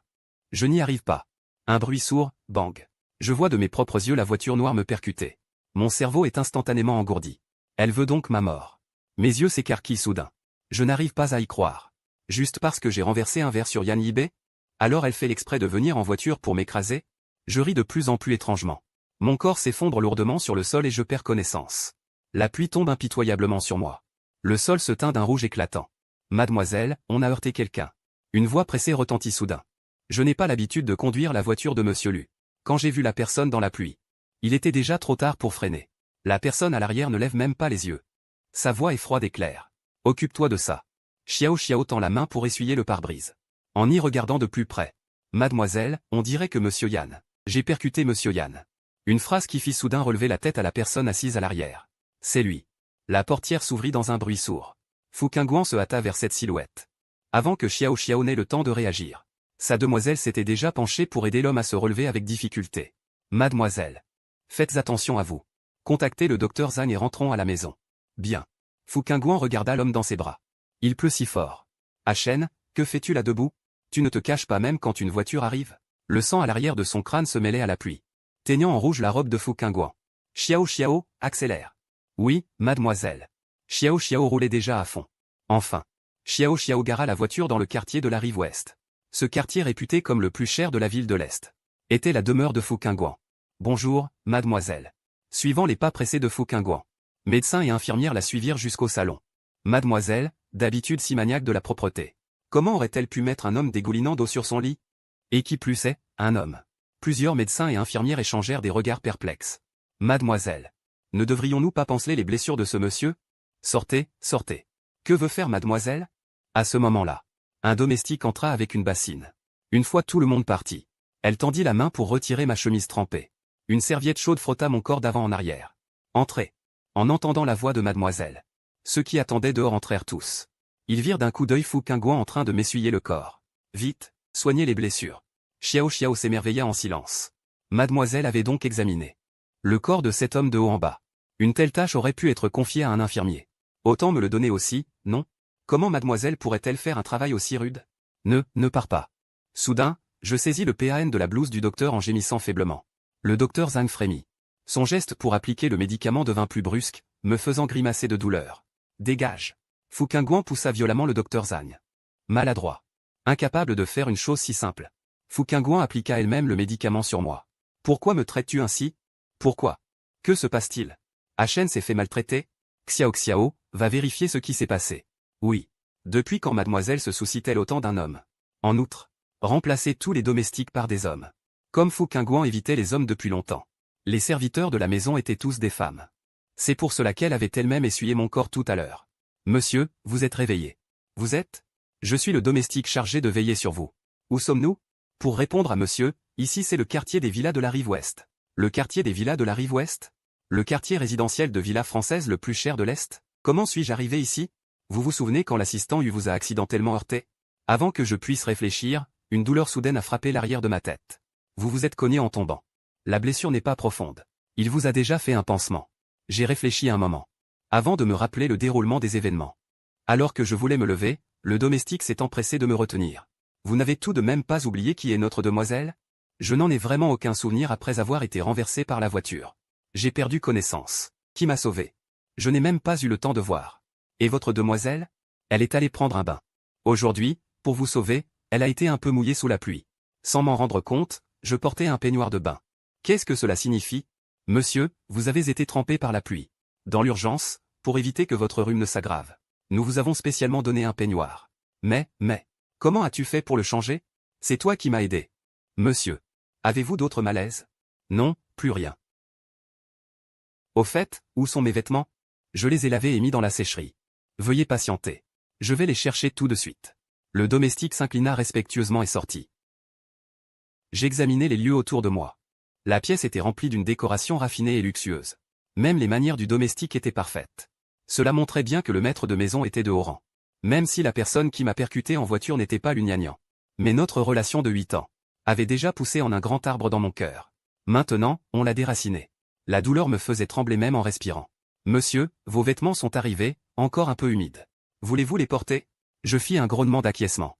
Vous pouvez descendre maintenant. Je me débrouillerai pour le reste. Je venais de défaire ma serviette de bain. Quand soudain j'entendis une voix séduisante. La porte s'ouvrit. J'ai appris que tu étais réveillé. Une silhouette fine entra. Je ne m'attendais absolument pas à ce que quelqu'un entre à ce moment-là. C'est toi. Que fais-tu ici? La femme plissa ses lèvres rouges et dit. C'est chez moi. Quoi? Je restai stupéfait quelques secondes. Sors. La femme rit doucement. Est-ce ainsi qu'on chasse le propriétaire? Il n'y avait rien à voir, pourquoi tant de bruit? Comment ça, rien à voir? C'est scandaleux. Tes parents ne t'ont-ils pas appris les bonnes manières élémentaires? Entrer sans frapper. Pourquoi frapper dans ma propre chambre? Je n'en croyais pas mes oreilles. C'est ta chambre? Les vêtements que tu portes ne sont pas encore secs. Si tu ne veux pas aggraver ton rhume, enlève-les vite. Vraiment? Je t'apporte des vêtements et je me fais gronder. Qu'est-ce que le monde devient? J'ai secoué la tête. J'ai attrapé un rhume. Pas étonnant que j'ai la tête qui tourne. Alors c'est toi qui m'as sauvé? Mon ton tout à l'heure était vraiment mauvais. Quoi qu'il en soit. Merci de m'avoir sauvé. Il se fait tard, je dois y aller. Partir? Où pourrais-tu aller? J'ai déjà enquêté. Ce qui s'est passé au jardin suspendu. Je le sais très bien. Je peux d'abord aller à l'hôtel. Il est si tard. Si tu sors d'ici toute seule, les gens qui ne savent pas penseront que je t'ai chassé. Cela ne va-t-il pas nuire à ma réputation? Je ne peux m'empêcher de penser. Elle est pourchassée par 2 gangs. Quelle bonne réputation pourrait-elle avoir? Mais je peux entendre. Elle veut m'aider à guérir mes blessures. De plus, tu m'as sauvé, je considère cette dette comme remboursée. Reste ici jusqu'à ce que tu trouves un logement. Fu Qingguan ajoute après avoir dit cela. Sois tranquille. Je ne m'intéresse pas aux singes maigres. Singe maigre? Tu oses m'appeler singe maigre? Tu as encore mal à la tête? Non. Alors repose-toi, je vais voir si le dîner est prêt. Je regarde les vêtements de rechange tout neufs dans mes mains. Cette taille, ce style. Ne serait-ce pas acheté spécialement pour moi? En pensant cela, je secoue la tête. Sûrement que des hommes viennent souvent passer la nuit ici. Donc il y a des vêtements de toutes les tailles. J'allais prendre un bain chaud. Mais je découvre que mon visage dans le miroir est pâle. Qui pourrait aimer quelqu'un comme moi? Il est normal que l'Ugnagnan tombe amoureuse d'un autre. En pensant à l'Ugnagnan, mon cœur se serre douloureusement. 8 ans de relation deviennent une lame tranchante. Soudainement, elle me poignarde en plein cœur. Je ne sais pas combien de temps a passé. Fu Qingguan frappe à la porte. Descends manger. Est-ce que Hachen se serait endormi? En poussant la porte, la salle de bain était éclairée d'une lumière jaune chaude. De la vapeur s'échappait par l'interstice de la porte. Fouquinguan s'apprêtait à partir. Quand soudain une alarme retentit dans la salle de bain. Fouquinguan réalisa immédiatement que quelque chose clochait. La femme tourna la poignée de la porte, mais découvrit que la porte était verrouillée de l'intérieur. Hachen. Tu m'entends? Ouvre. La vapeur de la salle de bain s'engouffra dehors et je tombai au sol. Fouquinguan me releva d'un geste vif. Yan Shen. Réveille-toi. Docteur. Docteur. Mademoiselle, vous me cherchez? Refaites le bandage immédiatement. Oui, oui, je change les pansements tout de suite. Cet imbécile d'homme, il s'évanouit rien qu'en prenant un bain. Dès que je te lâche des yeux, tu fais n'importe quoi. Mademoiselle. L'infection de la plaie a provoqué une forte fièvre, monsieur risque? Quoi qu'il en coûte, il faut faire baisser la fièvre. Assurez-vous qu'il soit hors de danger. Compris. Je ne sais pas combien de temps passa. J'ouvris les yeux, encore tout embrumé. La salle de bain était si étouffante. Tu es réveillé? As-tu mal quelque part? Je hochai la tête, puis la secouai. Tu es gnangnan? Je remuai la tête. Pour essayer de distinguer la femme devant moi. Je me forçai à me redresser. Tu as encore mal à la tête? Je hochai la tête. Puis je fixai la silhouette floue devant moi, figée. Qu'y a-t-il? Tu souffres?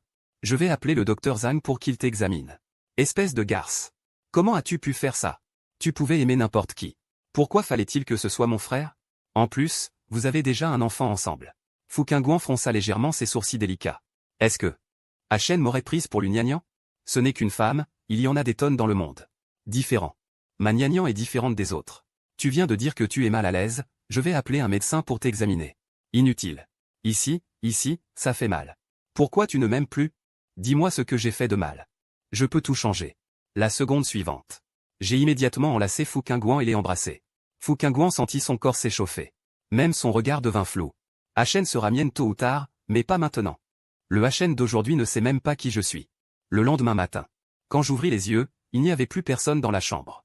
À moitié endormi, je me rappelais m'être évanoui dans la salle de bain la veille sans savoir comment. Je n'avais aucune idée de ce qui s'était passé ensuite.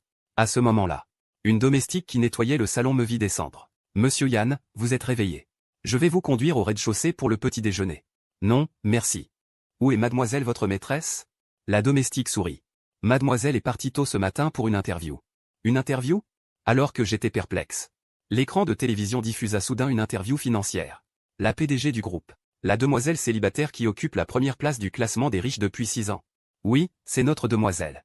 Pas étonnant. Je trouvais son nom familier. En fait, elle est la PDG du groupe Shangang. J'avais imaginé en secret beaucoup de ces identités possibles.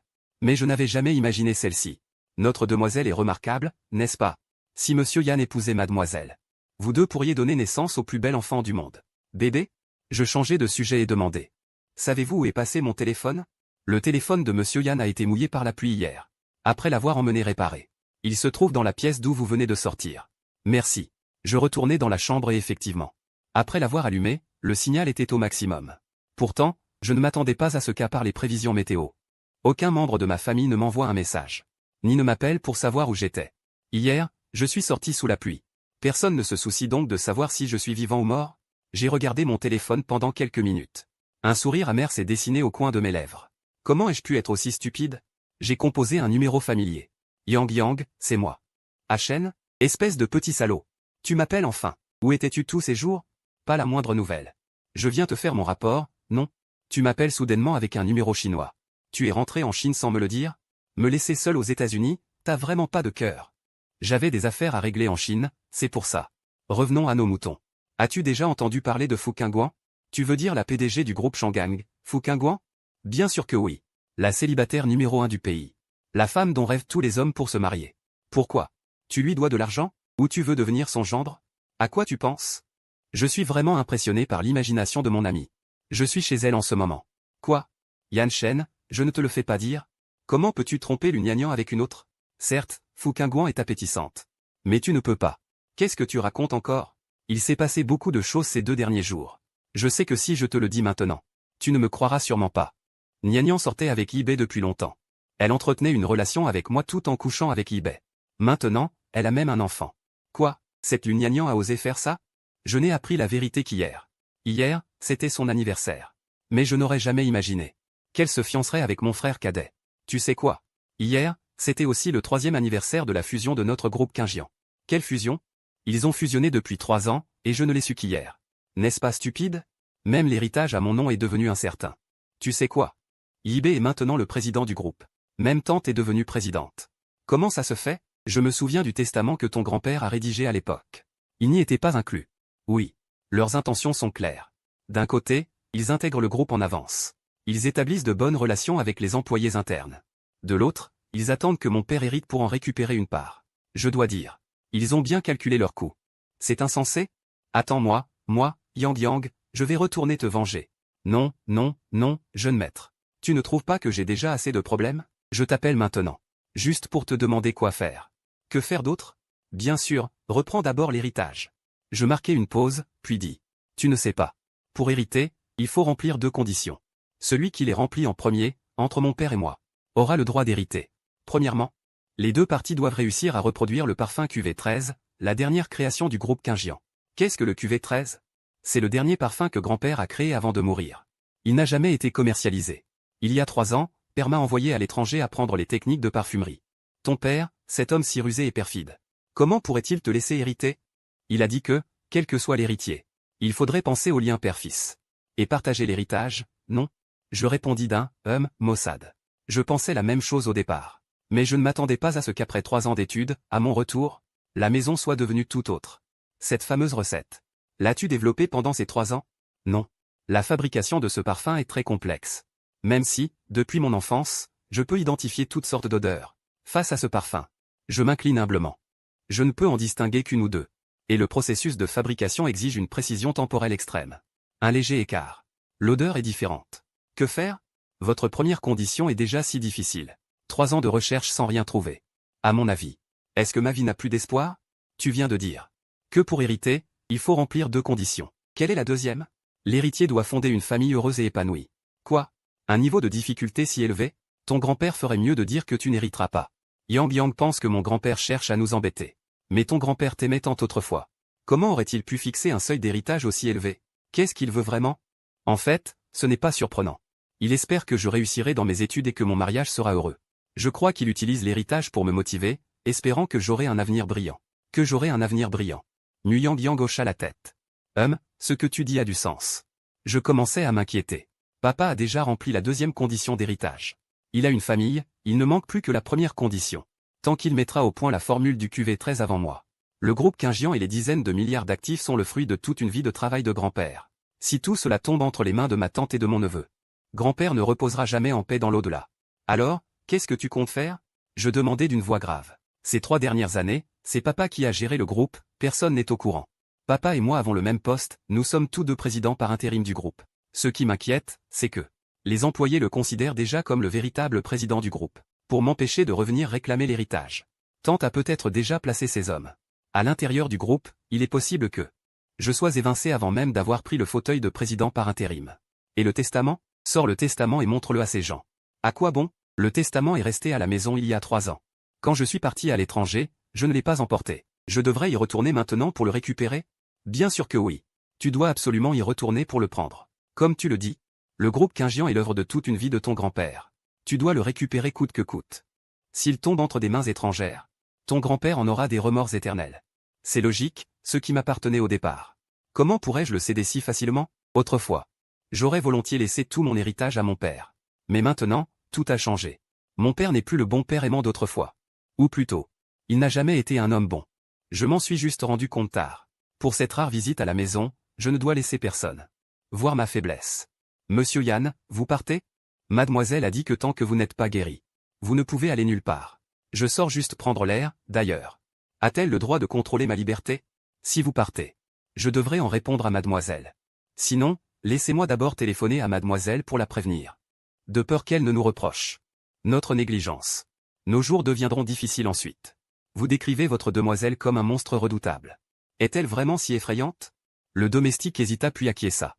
Encore pire qu'un monstre redoutable. Ce que Monsieur Yan a vu, c'est son côté doux et patient. Quand elle se met vraiment en colère, toute la ville de l'Est tremble. Puisqu'elle est si effrayante. Je vais lui parler moi-même, rassurez-vous, la responsabilité ne vous incombe pas. En chemin. J'étais sur le point d'appeler Fu Qingguan. Quand soudain mon téléphone sonna. Un numéro inconnu s'afficha. D'ordinaire, je n'aurais pas répondu. Mais à ce moment, j'avais le sentiment vague Que l'appel venait peut-être de Fuqingguan. Allô, qui est-ce? Tu te souviens encore de moi? Shizanzen? Pourquoi es-tu là? On dirait que tu te souviens de moi. J'ai vraiment marqué ton esprit. Quoi? De retour au pays sans me le dire? Tu n'as pas besoin que je vienne te chercher à l'aéroport? Je n'ai besoin de toi que pour une chose. Reste loin de moi, le plus loin possible. C'est sûrement frère Ao qui lui a dit que j'étais de retour. Sinon elle ne m'aurait pas harcelé si vite. Juste après avoir raccroché, une voiture de sport s'arrêta brusquement devant moi. Achen, ça faisait longtemps. Achen, tu as l'air un peu fatigué. Il s'est passé quelque chose de désagréable? Ça te regarde pas. J'ai pris un autre chemin, je ne voulais pas m'occuper d'elle. Comment sait-elle que je suis ici? Est-ce que l'appel tout à l'heure avait une fonction de localisation? Depuis l'époque des études. Cette femme me colle comme un chewing-gum. Peu importe ce que je fais, je n'arrive pas à la chasser. J'ai enfin réussi à partir à l'étranger. Et j'ai profité de 3 ans de tranquillité. Mais à peine revenue, elle m'a encore harcelé. Cette garce infidèle, d'un côté elle me court après. Mais de l'autre elle n'ignore pas les avances des autres mecs. On peut dire qu'elle est une vraie traînée. Comment pourrais-je m'intéresser à une telle femme? Où vas-tu? Frère Achen. On y va ensemble? Si seulement cet homme était à moi, ce serait génial. Grand frère. Où es-tu allé? Je te raccompagne. Je l'ai regardé d'un œil. Toujours pleine de mauvaises intentions et ne se retient pas de parler. Même son goût est toujours aussi étrange. Mademoiselle Shi. Après toutes ces années, tu n'arrives toujours pas à conquérir un autre homme? Ou alors ton charme a baissé? Plus aucun homme ne se précipite pour toi? Alors, tu viens me voir parce que tu es seule? Ah, moi, mademoiselle, ne suis jamais seule. Et puis, je me suis déjà lassé des autres hommes. Seul toi me préoccupe vraiment. Achen, après toutes ces années, tu n'aurais pas toujours l'Uniagnan dans ton cœur? J'ai entendu dire qu'elle t'a trompé, et avec ton frère en plus. Qu'est-ce que ça peut te faire? Bien sûr que ça me concerne, tes affaires sont mes affaires. Monte dans la voiture. Je t'emmène te venger de cette garce, d'accord? Dégage. Ne me bloque pas le passage. C'est la première fois que j'entends quelqu'un dire que mademoiselle bloque le passage. Yan Shen, sais-tu que le fait que je sois sur cette route est un honneur pour cette route? Shizanzen. Peux-tu avoir un peu d'amour-propre et de dignité? Bonne question. Mon visage? Je l'ai perdu depuis que j'ai commencé à te courir. Frère Achen. Tu es toujours si spécial, les choses que les autres n'osent pas dire. Tu les dis toutes. C'est pour ça que je t'aime comme ça. J'ai arrêté un taxi et je suis monté. Chauffeur. Direction la Villa Qingjian, merci. Au lieu de prendre la belle voiture de sport. Tu prends un taxi? Pourquoi? Shizanzen n'arrivait vraiment pas à comprendre. Pourquoi je la déteste autant? Il y a trop d'hommes qui veulent se glisser dans son lit. Mais moi, je suis différent. Pourtant, plus je suis comme ça, plus elle s'intéresse. Achen. Ton goût devient vraiment mauvais, cette espèce de vieille caisse pourrie. Tu ne joues pas avec ta vie? S'il t'arrive quelque chose. À qui vais-je me marier? Qui a dit que j'allais t'épouser? Et puis, tu es resté trop longtemps à l'étranger? Tu ne sais pas lire les panneaux de signalisation? Tu sais que tu roules à contresens? Et tu oses dire que je joue avec ma vie? Est-ce que tu prends ta vie au sérieux, toi? Achen, tu t'inquiètes pour moi, n'est-ce pas? À moins que tu n'acceptes mes sentiments. Sinon, je te suivrai jusqu'au bout. S'il arrive un problème, tu devras t'occuper de moi pour le reste de ma vie. Folle. Je ne veux pas lui répondre. Chauffeur. Dépassez-la, s'il vous plaît. Monsieur, la vitesse est limitée à 40 sur cette route. Je suis déjà à 39. Le chauffeur de taxi jeta un coup d'œil à Shizanzen en conduisant, puis frissonna. Et puis, qui oserait dépasser mademoiselle Shi? Ce serait chercher la mort. Ah, t'as du flair. Je ne supporte vraiment pas de la voir parader comme ça. Profitant de l'influence de sa famille. Elle fait la loi, prend le code de la route pour du vent. Elle conduit comme elle veut, n'est-ce pas? Elle prend vraiment la route pour son jardin privé. Dans le bus, quelques jeunes gens l'ont vue. Shizanzen conduisait une voiture de sport flamboyante. La femme qui conduit est vraiment belle. C'est vraiment mademoiselle Shi? Elle est bien plus belle que dans les magazines. Peut-être a-t-elle entendu les compliments des passants. Shizanzen embrassa son propre index. Elle leur fit un geste de baiser. Les jeunes dans le bus se mirent à crier un par un. Plusieurs personnes dans les voitures en sortirent en courant, abandonnant même leur véhicule. Elles se rassemblèrent autour d'elle. Peu de temps après, la route se retrouva encombrée. L'embouteillage sur le bord de la route s'intensifiait encore. Les klaxons retentissaient sans cesse. Les cris des passants se mêlaient aux baisers volés affectés de Shizanzen. J'étais coincé au milieu de la foule, incapable d'avancer ou de reculer. Je regardais cette mascarade s'aggraver sous mes yeux. La rage au fond de moi menaçait d'exploser. C'était pour récupérer le groupe Qingjian. C'était pour faire payer ceux qui m'avaient trahi. Pas pour rester ici à gérer les badauds avec Shizanzen. Le visage sombre, j'écartai la foule qui se pressait autour de moi.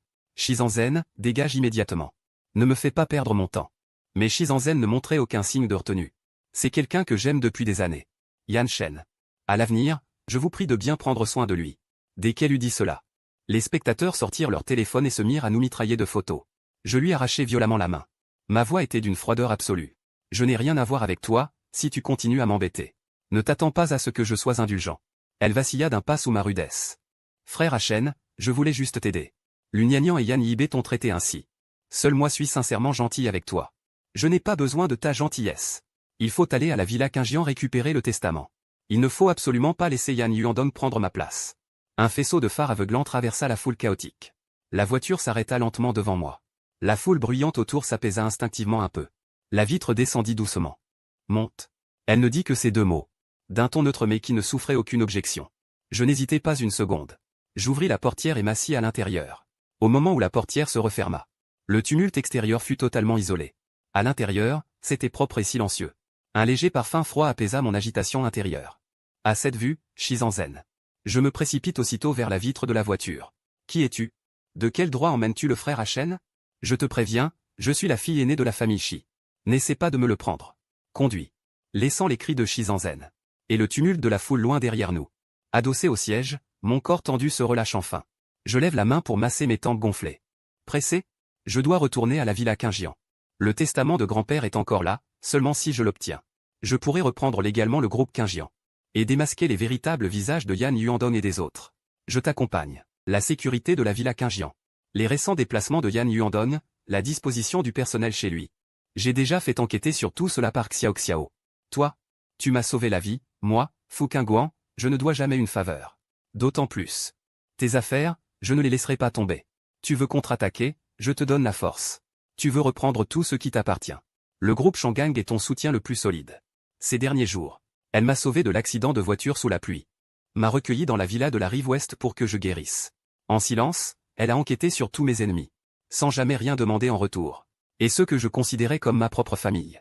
Ont annoncé ma mort le jour même de mon retour au pays. Se sont appropriés mes biens. Ont trahi mes sentiments. Je regarde cette femme. Qui se tient au sommet de la ville de l'Est. Et dit sérieusement. Fu Qingguan, merci. Quand j'aurai réglé toutes ces affaires. Je te récompenserai à coup sûr. Je ne veux pas de ta récompense. Je veux seulement que tu gagnes. La voiture arrive bientôt à la villa Qingjian. Cette maison où j'ai grandi. Aujourd'hui, elle ressemble à une prison glaciale. Le gardien à l'entrée change de visage en me voyant. Monsieur a ordonné que vous n'entriez pas. Je rentre chez moi. Ai-je besoin de la permission des autres? D'une voix glaciale, j'avance droit devant. Les agents de sécurité n'osaient pas s'opposer, ils sortirent précipitamment leur téléphone pour faire leur rapport. À peine entré dans le salon, j'entendis les rires et les discussions de Yan Yuandong, Zhan Yuying, Yan Yibé et Lugnagnan. Les quatre étaient regroupés sur le canapé, discutant de l'avenir du groupe et des détails du mariage. En entendant des pas, ils se tournèrent tous ensemble. Quand ils me virent, leurs sourires se figèrent instantanément. Yan Shen, comment se fait-il que tu sois ici? Les gardes dehors sont-ils morts? Qui t'a laissé entrer, garde? Mettez-le dehors. Une lueur de panique traversa ses yeux. Frère, c'est tellement bien que tu sois de retour. Ces derniers jours où tu étais absent. Nous étions tous très inquiets pour toi. Inquiets pour moi? Inquiets que je sois encore en vie? Vous retardez dans votre accaparement de mes biens. Vous retardez dans votre mariage grandiose? Vous retardez dans l'appropriation du groupe Qingjian, n'est-ce pas? Hachen, j'ai eu tort. Mais nous sommes vraiment amoureux. Ne pas te l'avoir dit? C'était aussi par peur que tu t'inquiètes à l'étranger. Tu me pardonnes, d'accord? Te pardonner? Tu as trahi 8 ans de notre relation. Tu as eu une liaison avec mon frère et tu es enceinte.